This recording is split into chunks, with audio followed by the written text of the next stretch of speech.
The season might be over, but what just went down in Philly has the entire organization in full-on emergency mode. While a veteran quarterback proved he still got that spark, the front office is staring down a $90 million decision that could shape our defensive future. And the 2026 draft just revealed exactly where we'll be picking to build this roster. 3 massive stories that Burgundy and Gold fans absolutely can't miss. Because what's coming this offseason is going to be legendary. Stick around to the end, because you're definitely going to want to sound off on every single one of these bombshells. I still can't believe what we just witnessed at Lincoln Financial Field. The Washington Commanders wrapped up a 5-12 season with a 24-17 win over the Philadelphia Eagles. And let me tell you, this wasn't just any win. After months of grinding, struggling, and learning, we came into Week 18 with nothing to lose. The Eagles were desperate for a win to jump from the 3rd to the 2nd seed in the NFC, but we told them, not today. And here's the wildest part. We did it with 39-year-old Josh Johnson under center, a vet who showed that heart and experience still matter more than any stat sheet. Wow. Philly rested Jalen Hurts, thinking they had this one in the bag. We came out swinging like warriors. Jeremy Reeves came up with a clutch interception that flipped the momentum completely. The defense, which has taken heat all year, stood tall when it mattered most. And the offense, led by Johnson, delivered when we needed points. But here's what really matters. This win wasn't just about revenge for last year's NFC championship loss. No, this win was about identity. It was about showing the entire league that the Washington Commanders, even in a lost season, don't quit. That under Dan Quinn, this team is building something bigger than a win-loss record. Now let me ask you, do you think the Eagles expected this kind of fight from a team already eliminated? I'm telling you, they underestimated the Burgundy and Gold pride. Because one thing's for sure in this league, when you line up against Washington, you're in for a battle no matter the record. And what I love most about this win, it gives Quinn something real to take into the offseason. After sleepless nights over missed tackles and sloppy execution, which he openly admitted, seeing his squad play with discipline in the final game is exactly what he needed. The head coach said reckless tackling kept him up at night, but against the Eagles, we saw real progress. The young guys on this roster just learned a priceless lesson. In the NFL, every snap matters. Every play counts. And the culture you're building shows up in both wins and losses. Quinn called this rookie class chaotic but incredible, and I couldn't agree more. Jaden Daniels, even though he didn't play, watched from the sideline. As a seasoned vet like Johnson handled the pressure, you think this win was a fluke? I'm telling you, it was the result of 17 weeks of grinding, learning, and building. Yeah, we finished 5-12, but we closed it out by beating a playoff team in their own house. That means something. While the Eagles head into the playoffs wondering if they just got exposed, we head into the offseason with our heads held high. Because in the DMV, we know one thing. Respect is earned on the field, and today, we earned it. So now I ask you, does this win change the narrative of our season, or are we still just a 5-win team in need of major changes? If that win shocked you, wait until you hear this. Adam Peters is facing the toughest decision of his first offseason as GM of the Commanders. And it all comes down to one name, Darren Payne. Let me be real with you. The Alabama defensive tackle just put Peters in an impossible spot.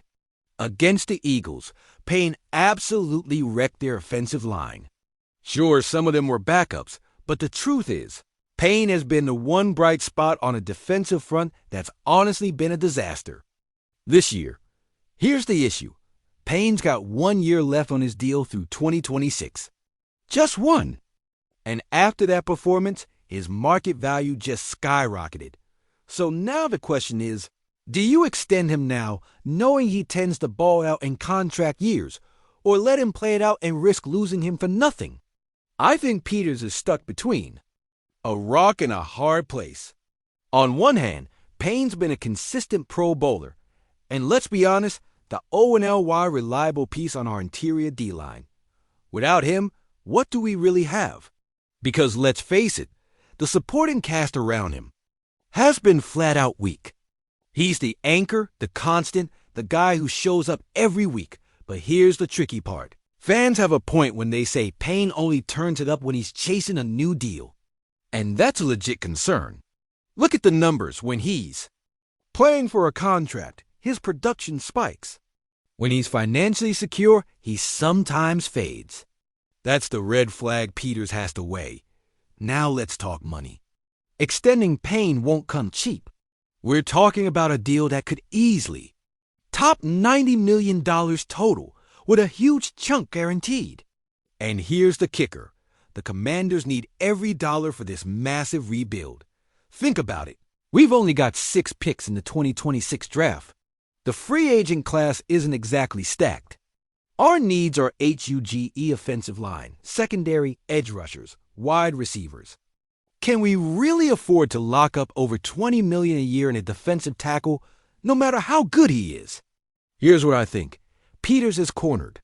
If he doesn't extend Payne, who replaces him? There aren't many elite DTS hitting free agency. And drafting one, that takes years to develop. But if he does extend him, he's betting $90 million that Payne keeps playing at this level without that contract year motivation. Now, let's talk about the nuclear option, a trade. Payne's young, productive, and just had a strong season. Contenders needing D-line help would pay up. But what do we get back? A second rounder, a first if we're lucky. And then what? We hope we can find a Pro Bowl level replacement with that pick. Here's the reality Peters has to face. There's no right answer. If he extends Payne and the guy regresses, fans will roast him. If he lets him walk and Payne becomes all-pro somewhere else, fans will roast him. If he trades him for peanuts, fans will roast him. Meanwhile, the Cowboys are dealing with their own D-line issues. The Eagles just poured money into their trenches. The Giants are rebuilding. The NFC East is loading up, and we're sitting here, wondering if we can afford to keep our best defensive linemen. I think it all comes down to one thing. How much does Peters trust himself to find defensive talent elsewhere? If he believes he can build a top-tier front without Payne, then let him walk and spread that money across 3 or 4 solid players. But if he knows Payne is irreplaceable with what we've got, then you extend him and pray he stays locked in. Payne's timing couldn't have been better. He knew exactly what he was doing. He showed his value at the perfect moment, right when Peters has to make the call. Now the ball's in the front office's court, Dot. So I ask you, do you give Darren Payne $90 million based on this year's performance? Or let him walk and trust Peters to find cheaper replacements? But that's not even the biggest news. We now officially know exactly where we'll be picking in the 2026 draft, and this pick could completely change the direction of this franchise. The Washington Commanders hold the 7th overall pick in the 2026 NFL draft. 7th. And let me tell you, with Jaden Daniels still on his rookie deal and coming off a monster 2024 season, we're not drafting a quarterback. That means this pick is a LL about building around our franchise QB. Dot. So now I ask, what do we do with this pick? Do we give Jaden another weapon?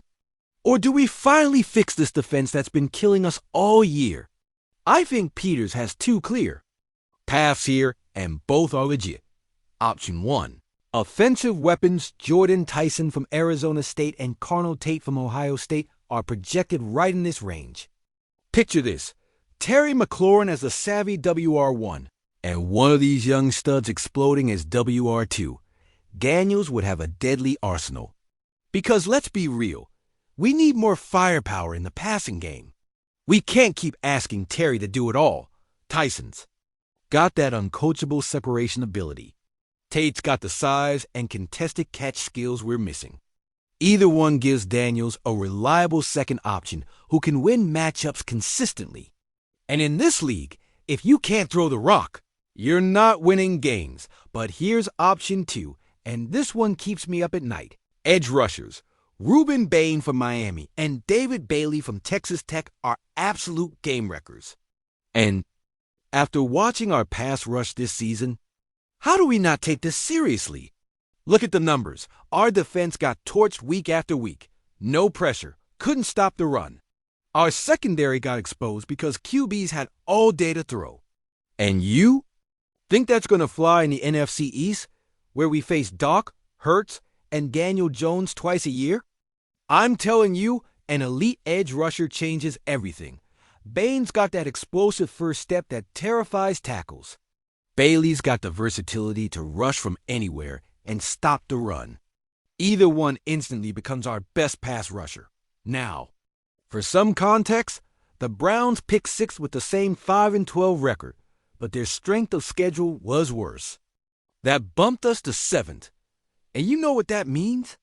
6 teams ahead of us could grab the exact guys we want. Here's the truth about the draft. You don't always get your top choice. So Peters needs a clear board. What's plan A? What's plan B? Are we willing to trade up if our guys slip in the 5 or 6? Or do we trade down if all our targets are gone? And here's the critical part. This isn't just a draft pick. It's a statement. If we go offense, we're saying, we believe Jaden Daniels is that good. Give him the right tools and he'll carry this team. If we go defense, we're saying, we know Jaden's a baller, but without a legit defense, we're going nowhere. I think the right move depends on who's there at 7. If Bain or Bailey are on the board, you can't pass. The defensive need is too big. But if they're gone and Tyson or Tate are sitting there, giving Daniels another elite weapon isn't a bad move either. But here's my real concern. We've only got 6 picks in this draft. 6. That means every single one has to hit. No room for projects. We need guys who can contribute right away in 2026, while the Eagles have multiple firsts and seconds to build with, while the Cowboys are in win-now mode with Doc, while the Giants are rebuilding with draft capital. We're here with limited resources trying to close the gap. So I ask you, do you trust Adam Peters in his second draft as GM to nail this pick? Because I'm telling you, his legacy in Washington might come down to what he does with this 7th pick. Think about it. If he drafts a bust, we waste a full year of Jaden's rookie window. If he hits, we fast-track the rebuild and maybe compete in 2026. The pressure is massive, and here's the X factor. Quinn has a voice in this. The head coach who just survived a 5-12 season needs this pick to work. His job might depend on how fast we can compete again. So do we draft for Quinn's system, or just take the best player available? Do you go all in on building around Jaden with an elite weapon, or do you fix this broken defense with a dominant edge rusher? Look, these 3 stories show us exactly where we stand as a franchise. We ended the season with a win that gives us hope. We're facing a $90 million decision with Darren Payne that has no easy answer. And we've got the 7th pick in a draft that could shape the next 5 years of this team. I'm telling you, this upcoming offseason is the most important of the modern Commanders era. Adam Peters has to get the Payne decision right. He has to crush the draft. He has to build a roster that can compete in the NFC East while Jaden Daniels is still on that rookie deal. And this is where you come in. This channel is more than just news. We're a family of burgundy and gold fans who live and breathe this team. Every day I bring you deep analysis, unfiltered opinions, and the latest updates on OUR Commanders. So I ask you, are you going to sit this one out? Or are you going to join this growing community? Because I promise you, tomorrow the next day and every day this offseason, we'll have more breaking news, more analysis, more debates. If you think Payne deserves the extension, smash that like button. If you want us to go edge rusher in the draft, drop a comment and tell me why. And if you want to be part of this burgundy and gold family, subscribe right now because this is just getting started. I promise you daily Commanders content. I promise you insights you won't find anywhere else. And I promise you that together, we're going to follow every move of this historic offseason. So make it official. Join the family, hit that bell, and get ready. The road back to the playoffs starts now. And remember, Hail to the Redskins!